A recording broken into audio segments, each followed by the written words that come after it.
Brought to you in association with Grendel Press.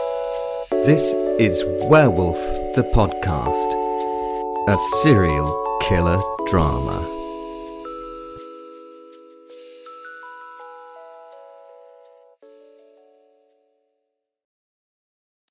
Yeah, and then she dipped it in toffee yogurt. I'd never done it. What?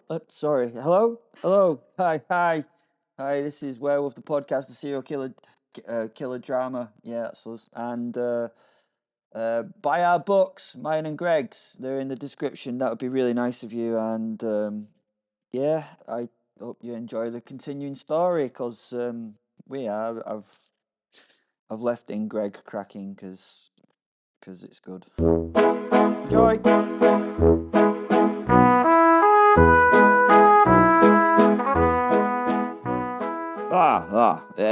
Wing Commander Montgomery Fortescue here. Supposedly bloody retired, but obviously not. I'm supposed to be in my hell, apparently. Doesn't seem so in this case. Scotland. The Montrose Airfield. Again. The first RAF base, well, even before the RAF existed, to be honest, it was a flying corps. You'll never forget your first airfield. No. Not in the way you'll never forget your first lover. No, it's far less embarrassing than that, to be honest. But you remember it in the way that, before your mind even bothers to. The wind and the weather here, it had a personality. Well, of course it did. It was the old Scottish weather, wasn't it? It was off the North Sea, the wind, was it not? This bloody miserable making wind didn't merely blow, though, did it? It objected to your simple presence. The good green God's own ground was another thing. It had the reassuringly treacherous quality of being technically solid while remaining philosophically unopposed to utter bogginess. I found myself strolling across this far-flung grassy patch arm in arm with my luck, which is exactly the sort of thing one should do when one discovers one has arrived in a supposed hell. No sense giving it the satisfaction of a frightful frightened reaction. "Bit lively, what?" I remarked to her, my luck that is, glancing skyward. The weather what?" I validated. Luck nodded her perfect freckled features as she squinted through the belligerent blustery breeze at the horizon. "Oh yes, the sort of air that wants to have a conversation with your wings. Possibly an argument." Yeah, she said. I looked at Luck looked at me, and we looked at each other. She never bloody failed to impress, and we had known each other for an awfully long time by now, by then, by there, by here.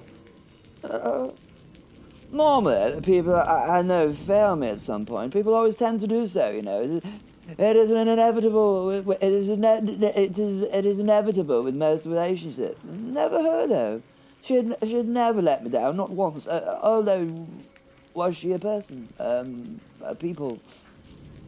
No, not a people person. A person was right. I don't know. She was not one though. I scratched the stubble that had grown on my chin. Another bloody damn thing to contend with when this bloody thing was over. Well, that I would hopefully get to contend with if this bloody thing was over. Was Luck human? Was she? I don't know. Today, perhaps not today, but now I would argue for yes. That was confusing. I mean, apart from those green glowing eyes, eyes. I mean, they're not very human, those, are they? You know what I mean? "I am a personification," the lady said. Yes, my dear. I do get lost in these pronouns these days, though. I told her in a quandary as to what I even meant. Thankfully, the weather worsened as a distraction from me and my babbling nonsense.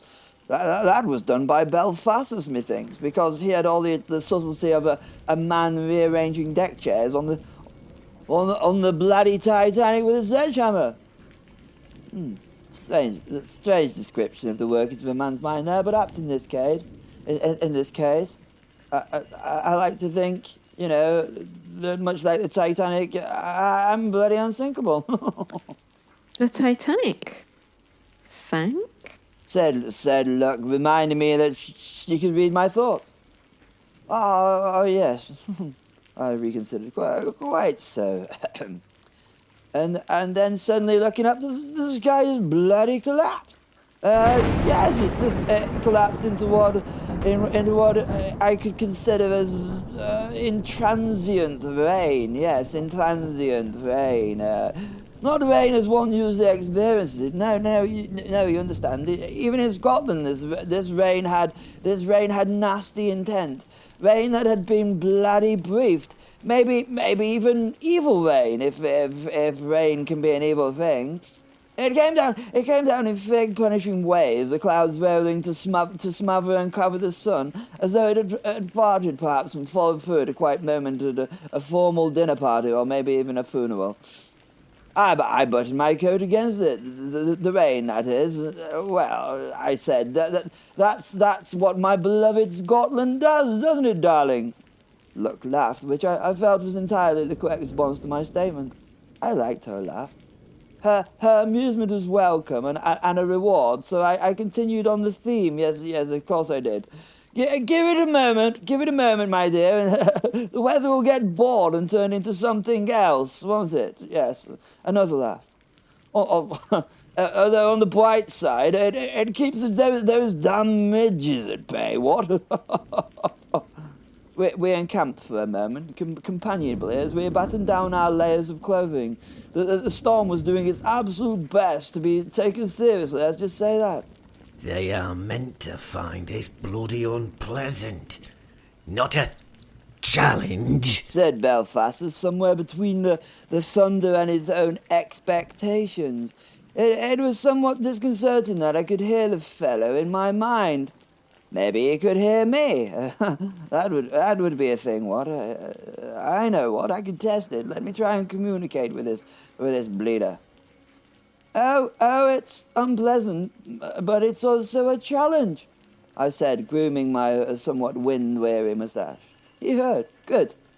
Look, also seemed to be hearing our words. She did not question what I was saying, but just gave me a supportive smile as I delivered my lines. Terribly inconvenient, this wind and rain. What ruins the old barnet? Ha ha! I continued. I find it very character-building. Added Luck. Not that you have to build such, my dear, I replied, bowing and kissing the back of her hand. You are a personification of luck that does not lack character. I remarked. a bit whimsical of me, but if it were to help Belphastus's irritation, then ballyhoo to that. It did. I mean, irritate Belphastus, that is. He was clearly feeling somewhat underappreciated, and I'd say he was a little more annoyed after my response. As a response from him, he turned the inclement weather up a couple of notches on the old belligerentedness scale. The wind sharpened. Yeah, bally good description there, writers. It sharpened into something with edges, trying to cut through our tied-down layers. The rain perked up somewhat to it, stopped its drear delusional downpour, and began traversing the sky somewhat, sideways, adding personification to these things, such tosh that certain writers expound to a non-living thing like weather. Looked at me, as I had to reassure her a little bit. No, not in your case, my dear.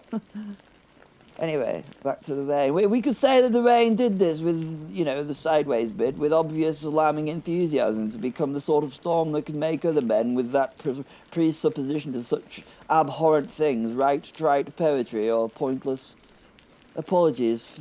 For men without those unhelpful qualities, it just made them bloody run for shelter, which it should. I, not being either sort of man, vague, I know, yes, held the lady next to me a little more supportively, and then leaned into all that the sky had to give us, smiling. Now that's more like it, some bloody proper weather, what? Luck grinned. Proper flying weather. she said, to which I had to laugh in response. I mean, to throw the old canvas-bound kite up into this nonsense was not the move of any sensibly minded flyer. But, well, I was not such a renowned aviator due to my commonsensical approach to flying, was I? You can say I flew on the coattails of my inspiration, who was in my arms now, Look herself. I let go of my mirth. Wah, wah, wah, wah, wah. A laugh which was released and then stolen away by the ravenous wind. Indeed, if one survives in such a tempest as this, then one earns one's tea, what? I told the young woman. In my mind, I heard Belphastus make a noise that suggested a being reconsidering several life choices, most of them involving us. I could not see him, just hear him, but in my imagination I could see him striding about the professor's drawing room with an inclement temper. Fine, fine. He snapped. Let us see how you like meeting your memories. Oh, now my confidence and my attitude to the weather was somewhat, subdued. That I must admit was a more interesting move on his part. Maybe he was a little more intelligent than I had thought. Then they came out of the storm like sins remembered too late. Those bally-possessed airships from my past. Airships, yes, Zeppelin things, but, well, wrong. Those undignified drifting beasts of my earliest flight years. These things writhed. Their skins bulged and split. Lightning crawled across them like something alive and deeply unpleasant, which frankly, well, they were. The ropes beneath them twisted and dangled like tentacles reaching, searching. They wore the storm they created as a crown, and the sky bent itself around them in quiet surrender. I felt something rather unexpected. Good Lord, I said, brightening. It's them! Understated. Look followed my gaze. Oh, yes, it's them. Old friends of ours? Yes, well, in a manner of speaking, what? I said. They would not be the first friends who tried to kill me. My dear, the prior lesson they taught me was very, very formative. Same. She smiled. I waved at one, which felt polite, but in hindsight, well, it's slightly embarrassing of an English gentleman to wave at a Zeppelin. I had wondered what became of them, I told Luck. We never did get to grips with the bastards, if you remember. Bloody Simon took them down with that bloody Cthulian, that Kraken-y thing before we even got a shot in. I've often wondered what would have happened if we'd had a proper run at the blighters. Luck nodded her approval. I suppose it depends whether or not you have luck on your side, I told her. She smiled, nodded, and gave me somewhat of a conspirational wink. Good show, tally-ho, chaps. Here we bloody come then, I said. Yes, you can tell I added it with some enthusiasm. It's getting time for us to hit the crease, my dear. What? Who doesn't get a simple cricketing reference? Ah, well, yes, bless them. They don't have the mental fortitude for a game that takes several days and has breaks for tea and lunch, no? Oh. Okay, what should I replace to hit the crease with and why? I beg your pardon? What do you mean it could be misconstrued as me doing what to Lady Luck? Only for those with disgusting minds. Philistines, all of you. Not a single bloody gentleman amongst you writers. No. Bloody airy-fairy word artists. Okay, how about... It was time for me to get right up amongst them. What do you mean that could be misconstrued too? Perhaps a suggestion from you then, huh? Okay, literal. How it should be, in my opinion. None of this stuff. Ahem. It is time for us to fight the bloody bastards. Is that okay? Yeah. Glad you bloody approve. Making innuendo out of that, you bounders. You're supposed to be afraid, you bastard. Echoed in my head as Belphastus insisted the unsistable. Afraid of what? I said. I was confused. My dear fellow, I've been somewhat bored for nigh on 6 decades now. This is practically a reunion tour. My look laughed like a timpani of bells, and I realized with a small satisfied certainty that whatever hell this was meant to be, it had already gone slightly off script for the hell presenting the representer, or something. Talking of whom, old Belphastus had become very quiet, which is always worrying. Very well. Let us try something a little more, shall we say, personal. He said with the careful precision of someone deploying their final argument. And then the violent sky violently changed again. Well, not changed, but had the unaddables suddenly added to it, or something like that. He came out of it not like a memory, but like a certainty. He came out of it because usually he would come out of the sun, which was his bloody best tactic for an attack, but in this case there was no sun. Manfred Albrecht von Richthofen. Not easy for me to say how to remember, to be honest, but better known to history as the Red Baron. Dun dun dun. First World War German flying ace. Even now one must take a moment. In fact, everything took a moment in this reality. Yes, let's consider this a reality of sorts. Anyway, in this reality, I took a deep breath to let this sink in. Don't get me wrong, the moment in breath was not taken out of fear. Good goodness me, no. Not out of fear, no, but out of professional courtesy. I didn't fear the Baron. I recognized something in him that made me think. The man, the legend that flew the red triplane, was quite simply bloody good at it. That is English understatement for an incredibly skilled pilot. Helpfully explained, look, as if I needed a translator for certain audiences. This man was not merely skilled, not merely lucky, though he had possessed enough of that luck to be as irritating as I, but he was possessed of that rare crystalline clarity in the air. He saw the sky much as I did, a series of decisions already made. He had 80 confirmed victories, and one suspects several more than that simply hadn't had the decencies to be counted by observers.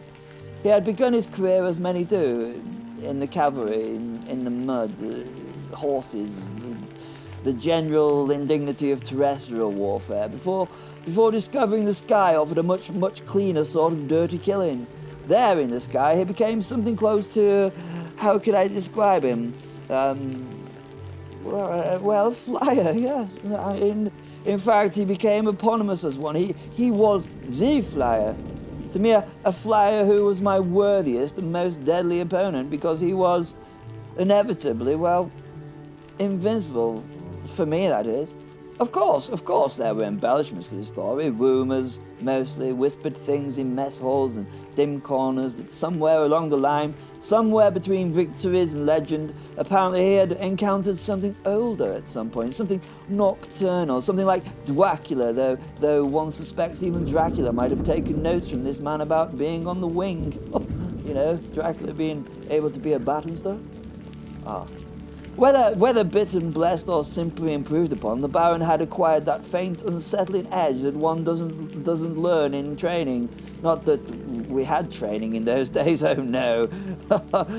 As I thought all these thoughts, he landed his plane lightly as the maelstrom around him tried to do all it could to destroy it and him. Well, that's rum luck, what? I said, genuinely pleased to see him. This is a turn-up for the old books. Look, glance between us. You know him? I smiled at her. Was she being her tricky self? What? Don't you know him, my dear? I questioned. The Baron had seemed to have been very lucky in my mind. So how did she not know him?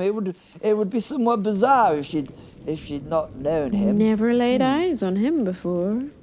She said with emerald green orbs of not eyes. But you have. Not a question from her this time, a statement of fact. Oh, yes, rather, I said. We tried to kill each other quite often for quite a few years. Never quite bloody managed it, I ruminated. It was all very sporting, actually. Gentlemanly evening. Airborne chivalry and all that good chappedness nonsense. Knights of the sky, dueling our flitting steeds. Very trite. I again scratched at the old stubbly chin in consideration of the statement. I considered it, and then I stopped doing so out of a lack of realization of my realization. I had rather thought that you had been there for many of those contests between us, my dear, you know, watching one's back and all. She shook her head and shrugged apologetically. Ah, I said, a little taken aback at the fact that I had done all those things on my own. What do you think he wants? She asked. I returned to the when and now from the past and then, turning to the plane and the contents of its cockpit as it rolled up jauntily beside us, and there he was, just as I did not remember him. The Baron. He inclined his head just slightly, professional acknowledgement, you know. Belphastus in my head sounded hopeful again. Yes, Wing Commander. Now you suffer the old memories of loss. Here, what? I'm not using that bloody word to describe this bloody riposte in front of a lady. Well, yes, I realise that I suppose it is the kind of... He is the kind of scoundrel that would use such verbiage. Okay. Here. My apologies, not my words here, listeners, it's bloody writers. Yes, Wing Commander, now you suffer the old memories of loss. He ejaculated. Disgusting. Ejaculated? Back to the story. Belphastus thought that he had me with the Baron. A partial fool, our Belphastus was, what? Good heavens, man, I said. No, I don't suffer from those memories, I said, not masking my evident excitement. Because now we might get to fight. There was a pause. Then a new voice, smooth as sin and considerably better dressed, sort of drifted in. Thought you might need this. The rain stopped. The wind stopped. Everything just stopped, and the hangar doors on the hangar that had not been there a mere millisecond ago opened. This wasn't as shocking as you thought it might have been, you know, however you thunk it. I mean, I should have been somewhat perturbed by this sudden appearance, but in reality, the building that had just appeared had always been there if you catch one's Rorke's drift. A huge, outlandish modern sign was attached to the side of the hangar. A sign so large and insipidly coloured that if there were life on Mars, the Martians would definitely have approached their local galactic planning department to ask for it to be removed, as it was a pseudopodic eyesore as seen from their homeworld. Ours, on a preposterous hand-drawn card of sorts, was brought a huge canvas-covered object. The things bringing it were... the zombies from Amazombie. That's lucky. They trundled over to us with the trundling handcart until they got somewhat uncomfortably close to us. The lady and I stood staring at this ineffable approach. I mean, what else was there to do? Everything else had sort of stopped. The first zombie took off his flat cap and turned eyeless sockets towards me. It's right bloody dark in here, isn't it? He stated. The other zombie reached and grabbed the shoulder of his co-worker's boiler suit. You need your eye in, Bert. It said. Oh, aye. Replied, I assume Bert, as he reached down and fumbled in his pocket to grab something. He continued to fumble until he found what he was looking for and slipped it into his empty eye socket. Still seems bloody dark, Bert. Bert said to the other Bert. That's a pickled egg, Bert, you got there, you daft bat. The other Bert laughed, who wasn't the Bert with the pickled egg in his eye, but the other Bert who was holding on to Bert's shoulder. The other Bert, the one we have now established as pickled egg Bert, laughed along with him.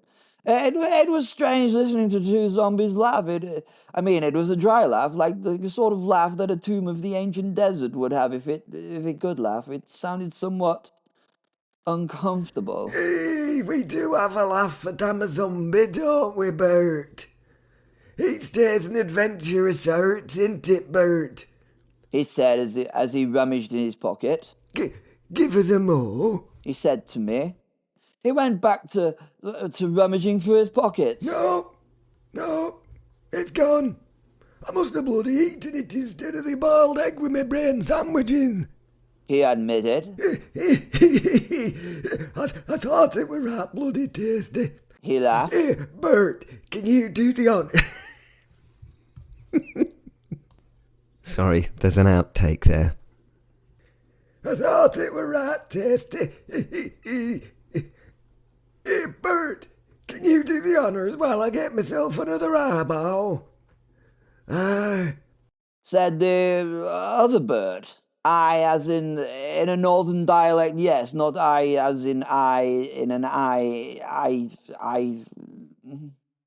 Pickled Egg Bert passed the clipboard to the other Bert, who somehow put glasses onto her head that had no ears or nose. Oh. He followed the writing on the clipboard with a finger. It wasn't his finger, it was a spare finger. It was... Anyway. Package for Wing Commander Montgomery from Lucifer Morning Star. He read. That's me, old chap, I replied. That's him.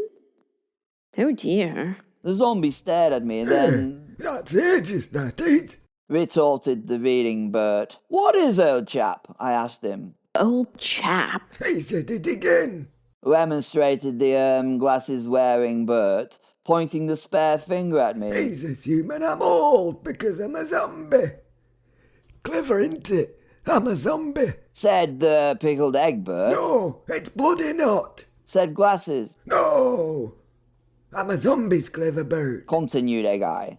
I ought to report this to Amazombie's corporate HR capability.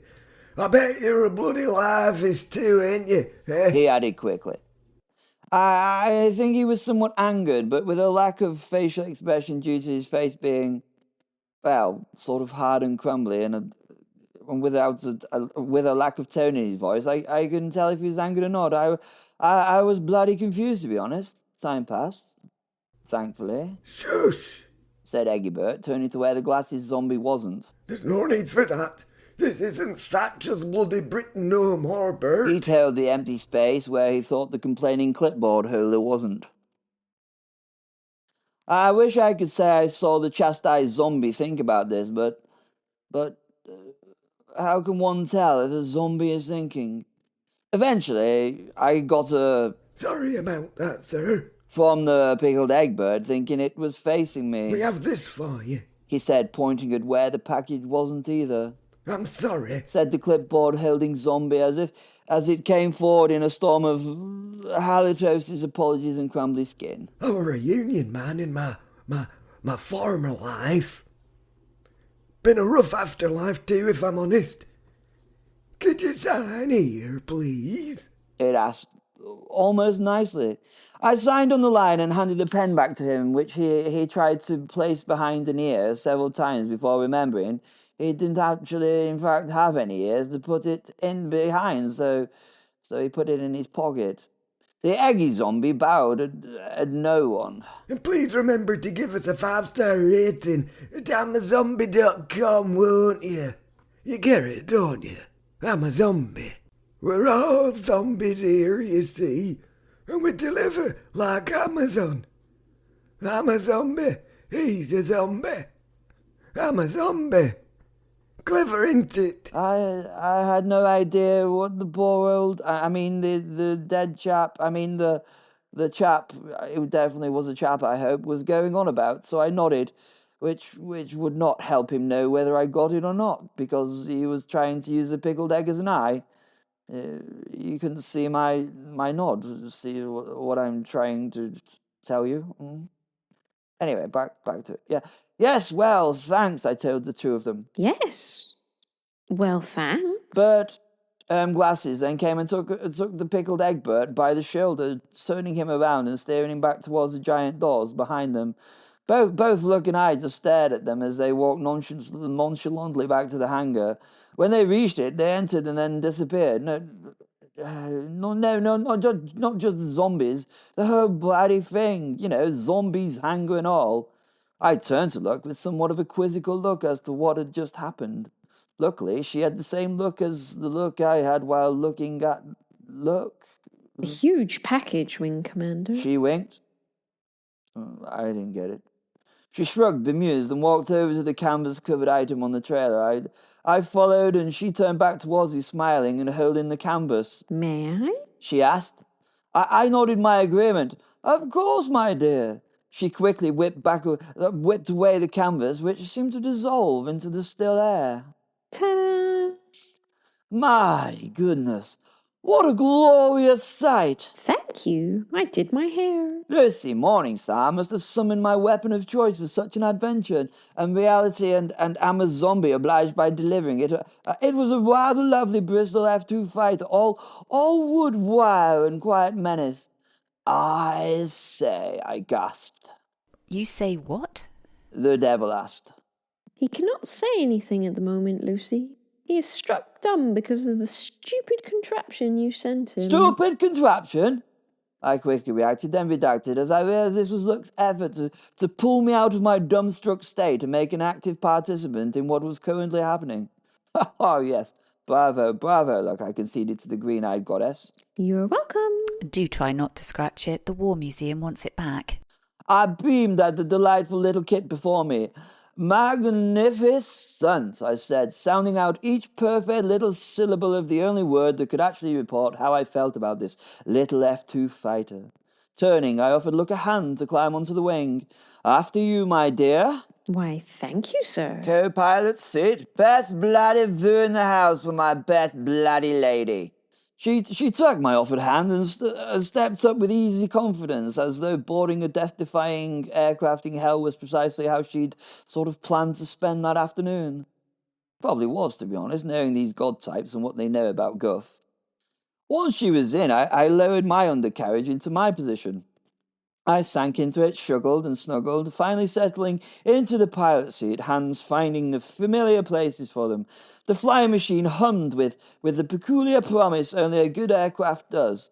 Across the field, holding a salute still, the Baron waited. The weather switched back on, and above us the nightmare airships writhed behind it all. Belphastus fumed gloriously. Oh, do stop sulking, Belphastus. Lucifer said mildly. You gave him his hell as you thought it would look. Little did you know that a desk with paperwork in GCHQ is Monty's hell. I know. No, I really do know. I changed my mind then. I wanna change. Oh no, my dear. Under my... Never mind, you're not my anything. The game is on. You took your metaphorical hand off the pieces. They must be played as stands. Flies? It warms my heart, if I had such a thing, that you thought a man like Monty would quail at this. Your idea of his... hell. Gosh, the lady was bally correct. This was bloody wonderful. I grinned as I pushed the throttle forward. Right then, I said as the plane started to roll. I saluted the Baron as his plane moved to mine in response. Let's see if we can finally settle this, old chap. Tally-hoo!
They are meant to find this bloody unpleasant, not a challenge.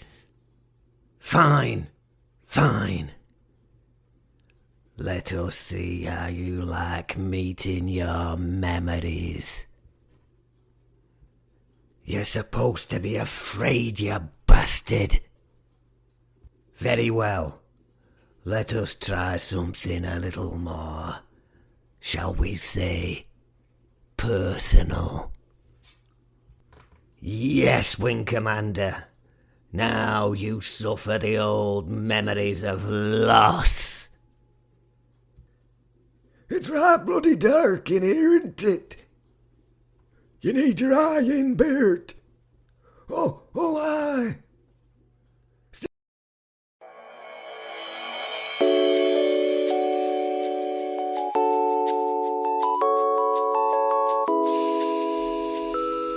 Brought to you in association with Grendel Press. This is Werewolf the Podcast, a serial killer drama.